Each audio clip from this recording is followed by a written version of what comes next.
Elle a eu la chance d'éviter la chimio et les traitements lourds, donc avec simplement de la chirurgie.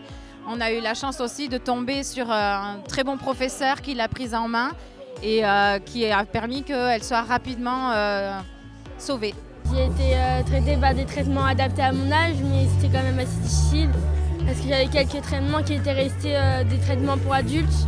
Donc c'était assez difficile pour moi, mais maintenant ça va mieux. Lauriane, elle avait 8 ans quand elle a été détectée, la tumeur a été détectée. Aujourd'hui, elle a 12 ans, donc elle va bien. Malgré tout, elle a des séquelles importantes puisque la recherche a encore des progrès à faire. La chimiothérapie pour un enfant de 8 ans, c'est très difficile, c'est très lourd et on peut encore améliorer les protocoles pour que les enfants vivent ça de manière plus douce. Il y a plus de 400 enfants qui meurent chaque année d'un cancer et ça c'est insupportable. Et il faut faire toujours mieux pour guérir plus d'enfants. Et puis il faut aussi progresser pour que leur qualité de vie soit meilleure quand ils seront adultes. Notre fils a bénéficié d'un traitement financé par Imagine for Margot.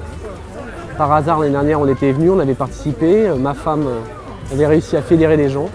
Et c'est vrai qu'on ne s'était pas rendu compte du manque de financement par les opérateurs publics.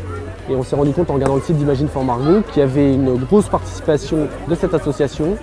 Ça représentait vraiment une grosse partie du financement. So we must find new treatments. We need treatments that not only cure the children we can't cure today, but have less side effects. So that when the children grow up, they don't suffer from the problems of being treated when they're young. Il y a des choses qui ont changé dans ma vie, c'est différent. Au niveau du sport, je peux plus faire je suis plus aussi agile, plus aussi physique qu'avant. Mais maintenant, ça va mieux. Alors j'ai eu une tumeur de la granulosa juvénile. C'est un cancer de l'ovaire en fait. Et donc voilà, mais j'ai réussi à m'en sortir. J'ai eu un lymphome Hodgkin quand j'avais 15 ans, donc ça fait à peu près 3 ans et demi maintenant. Et aujourd'hui je suis en rémission et je suis bientôt guérie dans 1 an et demi officiellement.